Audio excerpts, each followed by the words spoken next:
Hello everyone, Spacegoon here, and this is the video I alluded to making at the end of my Let's Play.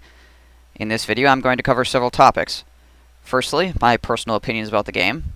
Then after that I will cover the 3 endings. I will show them to you and then do my best to break down what is going on. Thirdly, I'm going to do my best to explain the characters and what they might mean to the protagonist.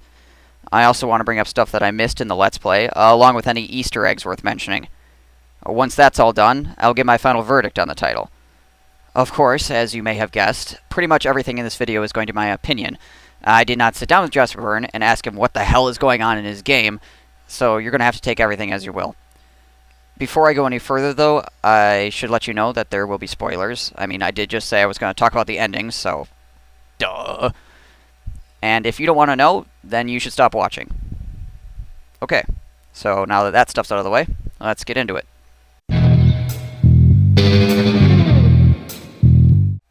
Alright, so the first question's pretty easy and pretty obvious. Did I actually enjoy playing this game? The answer to that is yes, I actually enjoyed it quite a bit. But why did I like it? Well, I think it's a very well presented survival horror game, and I think its 2D style adds to the psychological aspects of the game, because things are unclear at times, and they can be interpreted in multiple ways. A quick, easy example would be the basement walls. They could be dirt or moss, or they could be interpreted as skin and blood. It all depends on what the player sees. And I think that's a pretty awesome artistic choice on Jasper Byrne's part. Another thing I enjoyed is that you know you're being monitored when you go into the game. That is, of course, if you read the description at all before you purchase the thing. But you, for the most part, have no idea what does what, and often things have different outcomes depending on your mental health at the time. The game also keeps up the atmosphere pretty well. When you start getting used to the way things are, the environment changes. Different monsters show up, or you start having more breakdowns. And just when stuff starts to get repetitive, the game ends. Some people have complained that the game is too short, or when it does end, it's kind of like hitting a brick wall at 60, but I think it ended right when it needed to tell the story. The game doesn't need filler to artificially extend its playtime. I would also have to say that if it were to be any longer, your guy would need to not get tired and hungry as often. With a short game, it isn't so bad having to go to bed every 10 to 15 minutes in real time, but if you have a much larger area to explore, it's going to get old really fast having to run home all the time. I mean, just that would become half of your gameplay after a point. Also, it's short enough that you are more likely to play it again and try for another ending. One could complain that the weapon controls are kind of weird, but in some ways I think it adds to the more Silent Hill and less Doom style of survival horror that at least I believe Jasper Byrne was trying to go for. The goal here is that you can't just kill everything because it's hard to do mechanically, so you'll look for an easier option before pulling out your weapon. Though, even with the controls not doing what I wanted to all the time, once I reached the end of the game, I just ended up shooting everything. The infinite bullets were enough to overcome any shooting issues presented by the game at this point.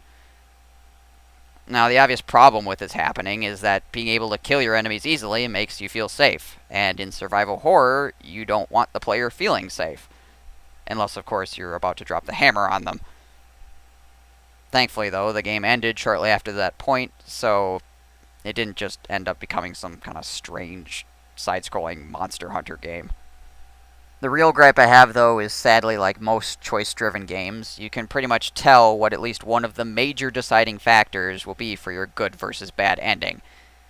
And just like you might guess, it comes down to killing things. You can discern this in a couple of ways. One being, in general, killing people is bad. It almost always leads to a bad or evil ending in other choice-based games. So, killing equal bad, saving equal good. Even though one could argue killing monsters in an unstable man's mind could be considered a good thing depending on what they represent. Sadly, this is not addressed, so you're left with this arbitrary, "Don't hurt them, you don't know, they could be nice inside-out people," reason for your actions. Another way you can tell is it makes things easier overall to kill enemies.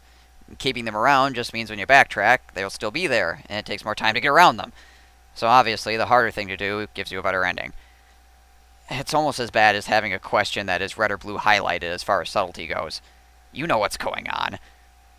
It honestly would have been more of a mind game if enemies had nothing to do with it, and you would just assume they did because, duh, it's like that in almost every other choice-based game. Instead, I think It would have been better if Jasper Byrne would have made everything about your mental state be in little choices. Like, for instance, did you talk to Chuck enough? Do you care about what you eat? How do you respond to much more complicated, not red or blue questions? Are you getting enough sleep? How many days are you trapped in your own mind? And so forth. I mean, I know this stuff is factored in, but I think the body count will likely still get you a blue ending, even if you do everything else correctly. I could be wrong, but sadly, somehow I doubt it.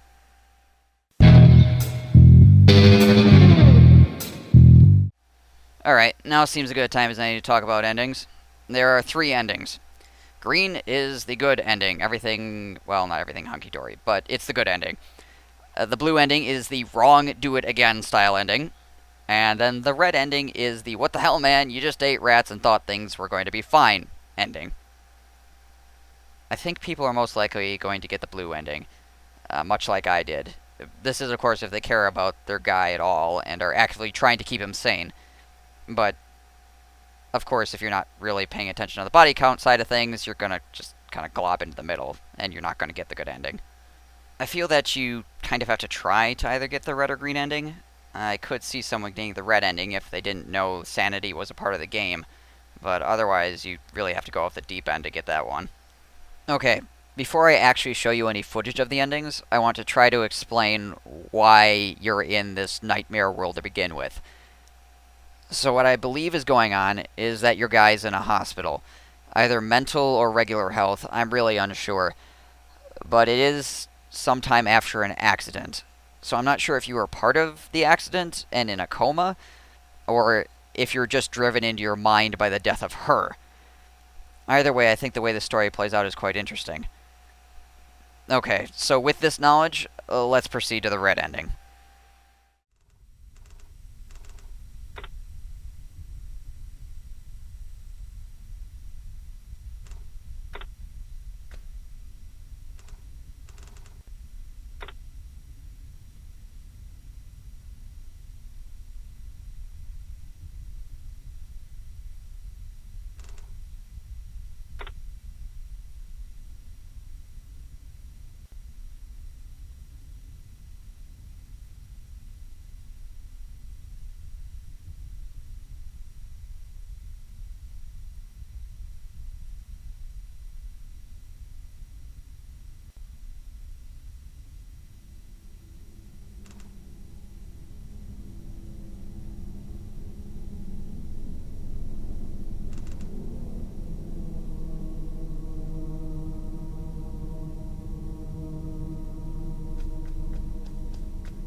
So there you have it. The red ending. This ending can only be obtained by completely destroying your guy's mental health. But what the hell is actually going on? Well, after the shot is fired and the wound appears on your chest, the main character's visage begins to transform into that of the man in blue. Your character then ends up on the hill with her, and you ask if you're dead. I think this ending strongly implies that the main character committed suicide in the real world. This, of course, means that he is able to once again be together with her. How do you get this ending? Kill a lot of monsters, neglect your mental health, eat bad food and rats, go psycho, play Soul Brother too much, and drink too much coffee. Seems pretty simple. Let us now proceed to the blue ending.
Alright, so what was that?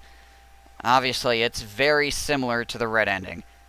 In this ending, when you fire the shot, though, you do not get hit as well. But the old man still laughs at you and says, "You'll have to do better than that." Your character then ends up on the hill, just like in the red ending. But this time, I don't think you're actually dead, but you're still caught in your own crazy. If you start the game over, right when you turn the flashlight on for the first time, you'll see a flash of the man in blue with a gunshot wound. This, I think, means you are not able to snap out of it, and your nightmare has merely restarted. On an even darker note, if this is indeed what is going on in the blue ending, the fact that you end up hallucinating the afterlife before getting tossed back into the city could be interpreted as you would rather die than be where you are right now. Your character does choose to keep fighting, though, unlike in the red ending, and he does it all again. How do you get this ending? Kill monsters with a handgun whenever possible. Swallow pills, blue and red, eat dodgy food, give Hank drugs, sleep without reason and or get exhausted often, and talk to the cat plush often. Finally, the one everyone has been waiting for, the green ending.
Ah, the green ending.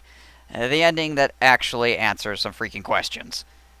It's obviously still a little bit confusing, so I'm going to do my best to try to wrap it up nicely for you. And this is also going to segue me into talking somewhat about the characters. So, after taking the green pill and laying in the bed, the screen flashes ever so briefly to a picture of the white-faced man. If you remember way back in the start of the game, he tells you he will reveal things to you after your third meeting. There are 2 meetings in the game, one in the back alley and one in the arcade.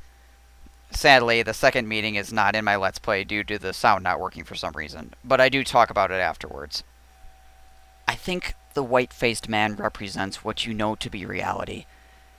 He is scary, vague, and full of the unknown, but he's in no way malicious and only helps you to move forward, unlike some of your other hallucinations. Once you see him for the third time, having fought to regain control, you break free of your nightmare and return to the real world.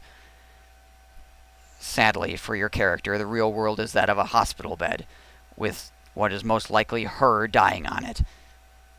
She is the woman in the blue dress you end up sitting with on the hill in the other endings. During this scene, you still end up on the hill overlooking the city, but you are alone, unlike in the other endings.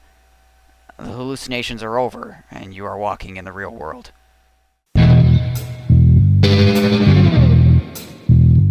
Now, we still have a couple more things to talk about. I mean, who the hell are the rest of these people? Right before the credits roll, we see your character standing by a tree wearing a suit, more than likely after the funeral for her. He looks very much like the man with the box on his head. This says to me that when you were caught in the nightmare world, the man with the box represented a sane you that had moved on. But at that time you couldn't imagine being that person. Thus, he wears a box, making him impossible to identify. The counter to the man with the box is the old man in blue. He is more than likely your character if he were to stay insane. At the time of the nightmare, it is easy to imagine becoming him. He even looks like you. Same hair, only gray, same eyes, same build, but without the face mask. I'm ashamed of myself, it took me so long to realize it. I think the character you play during the game is between these two characters. He has a face, but half of it is covered by a mask, and he looks middle-aged, or at least has not lost his hair color yet. Meaning he's still on the fence, anything could happen. The other random characters in the dream world seem to be more along the lines of possible friends you might have had in the real world, who are bubbling up in your insanity, much like a normal dream. They seem familiar, but you have no idea who they actually are. The character of her is incredibly vague at best. Is she your lover? Your sister? Who knows, really? Pretty much all you can glean about the character is that she is dead or dying in the real world, and that has affected you in a major way mentally. I feel you may need to get both the blue and green endings to even understand that much, though. During the game, she does nothing but tell you to ignore her and to move on. One can only assume that this is your not-so-stable mind trying to cope with her eventual or current death. The director is odd because he helps you throughout the game, but doesn't really seem to represent a part of your psyche. Instead, he seems more like your imaginary friend, accepting whatever world he's in, but telling our protagonist to keep his chin up, and generally trying to keep your character stable. He does leave you at the end of the game, but you find him again shortly afterward, and he gives you the hospital key code that will lead you to your final confrontation. On a side note, he also quotes movies and TV, with his catchphrase being, "We're all in this together," which is a quote from the TV program The Red Green Show, as well as "Here's looking at you, kid," the iconic line from Casablanca, and "The world is yours" from Scarface. This could be your imaginary friend working to keep you stable with familiar things from your real life, but I'm only guessing. So that pretty much covers the green ending and all the characters. If there are any questions that I may have missed, feel free to ask, and I'll try to answer them the best I can. Obviously, one question I have not answered is, how do you get this ending? It's fairly straightforward. Avoid killing monsters, which is kind of difficult. Swallow green pills, not too many. Eat proper food. Adopt the cat, something I failed to do. Give Hank health tonic, something I failed to do. I'll talk about that in a minute. Play Game Joy. Talk to Chuck. Feed Chuck with a bottle of water. and don't drink more than 2 coffees per day. If you're looking for the green ending, that's how you get it.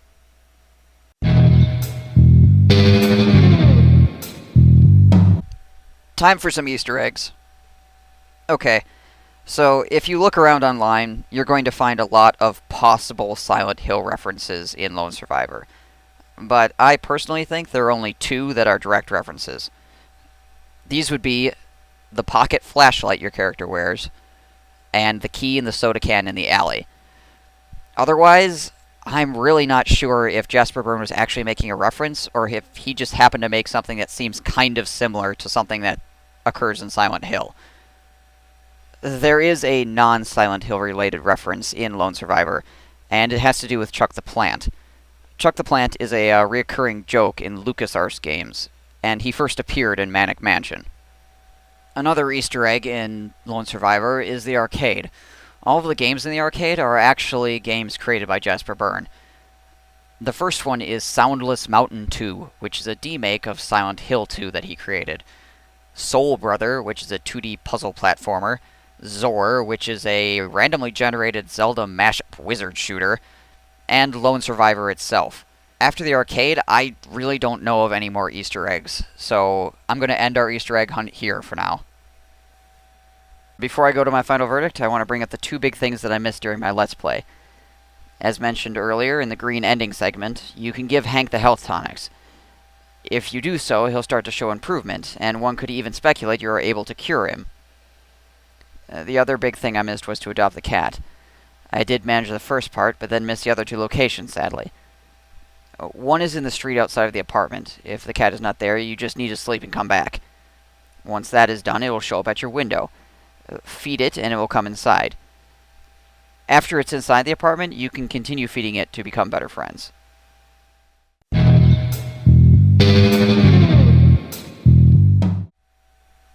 What's the final verdict on Lone Survivor? Well, I would recommend it to anyone who enjoys the genre, or thinks they want to try the genre out. The game is short, so that makes it easy to get into and finish if you're unsure about this being your kind of thing. I would not suggest this game to people who struggle figuring out things both story-wise and gameplay-wise, though. Some of the controls are kind of clunky, and while that isn't too horrible of a thing, considering it's not an action shoot-'em-up, it could be a deterrent to some people. The endings are hard to figure out unless you either look up what other people are saying, or you take a lot of time to draw conclusions on your own. This could either be considered a good or a bad thing, depends on what kind of person you are, obviously. It didn't bug me when all was said and done, but the game sure as hell is not slapping you in the face with the wet fish of answers. Well, that's all I have. I hope you enjoyed this wrap-up video. If you're interested in more videos, please feel free to browse the channel. Thank you all for watching. Out.